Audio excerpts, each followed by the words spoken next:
Araw, mga kaparehas, narito po tayo sa Barangay Lulumboy, Bukawi, Bulacan, na kung sa'yo makapanayan po natin ngayon ang mabait na lingkod po ng barangay, naglilingkod, nagsiservisyo, nagmamalasakit, gumagawa at gagawa pa ng maraming kabutihan sa kanyang nasasakupan dito po sa Barangay Lulumboy, Bukawi, Bulacan, at si ginagalang punong barangay, Kapitan Ferdinand Ferdy, Yes FM Mendoza. Kap, kumusta na po ba kayo?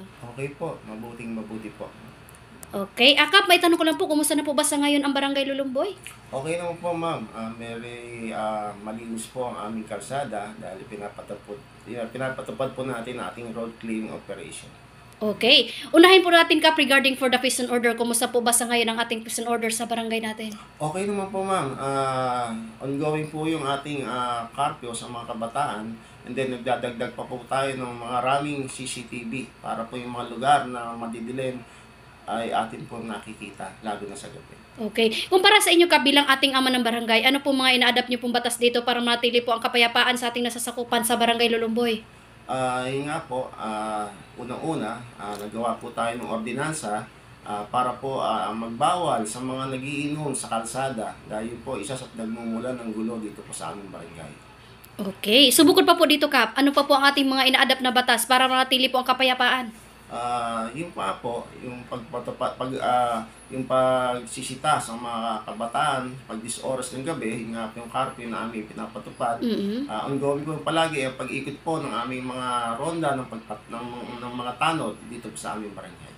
Okay. So kumpara sa inyo Kap, peaceful naman po ang barangay? Yes po ma'am. Ayun po ang aking kaya kong sabihin na pag malaki na ang aming barangay Lumboy ay isa pong matahimik na barangay. Wow, okay. So dito naman po tayo Kap sa Batas Kalinisan, kumusta po ba? Ongoing din po ang aming mga tiklaging, lalo-lalo na po sa aming paglilinis ng mga water lily sa Sapa. Last year po kami po ay binigyan ng award ng ating gobernador, Daniel Fernando. Wow, congratulations Kap.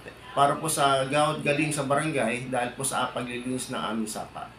Okay. Pero Kap, kumusta po ang pagkukoleksyon ng ating basura dito sa ating nasasakupan? Monday to Friday po ang kolekta ng aming basura dito sa Barangay Lulumboy. 2 garbage truck po ang umiikot kada Lunes hanggang Biyernes po. Okay. So dito naman po tayo Kap, may tanong ko lang po. Sa unang pag-upo po nyo bilang ating punong barangay at ngayon ay sa ilang buwan nating pagsiservisyo, may tanong ko lang po, ano po ba ang ating mga legacy o naipundar nating accomplishment dito po sa pag-unlad ng Barangay Lulumboy? Una-una po, nakapagpagawa po tayo ng street lights sa kabahan ng kampo hanggang dulong Potrero. Napaliwanagan po natin yon. At quarterly po ay tayo po ay umu-order ng mga street lights at nilalagyan po natin lahat ng mga madidilim na lugar dito sa ating barangay. Naipagawa po natin at napaiayos ang barangay Burulan na kung saan wala pong binabayaran, kuryente, tubig, etc. Libre po yun. At napagawa po natin ang ating mini park dito sa may gilid ng lumang barangay hall na dati po ay puro damot mga puno. Okay. So ano pa po ang inyong karagdagan dito po sa ating barangay?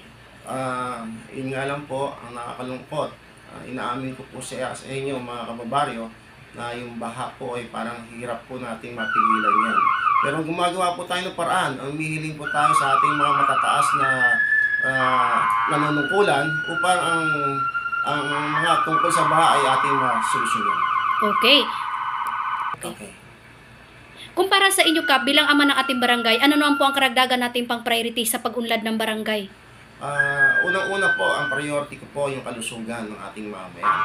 Kaya lagi po tayo ma-order ng mga gamot. Libre po yung gamot.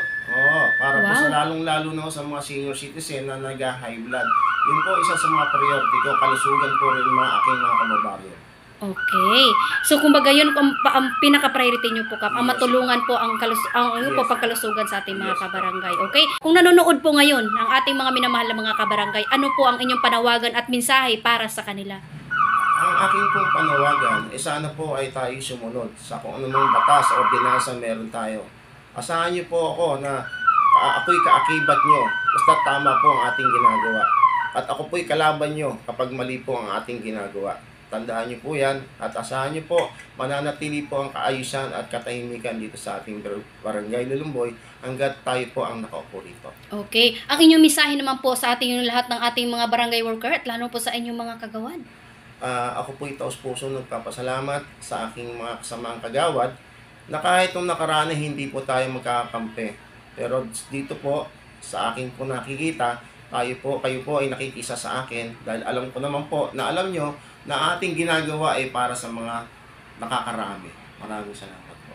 Okay, yung magandang mensahe o pinakamagandang mensahe ng ating butihing lingkod po ng barangay dito po sa Barangay Luluboy, Bukawi, Bulacan, na ayon po kay Kap na natili po ang respeto, pagmamahalan, tunay na pagmamalasakit at pagsiservisyo dito po sa Barangay Luluboy. Magandang araw po mga kaparehas. Lay Castro po ng Parehas News. Ingat-ingat po kay Kap in your family. God bless us. Thank you po. God bless po. Mabuhay po kay Kap hanggat gusto ninyo. Thank you po.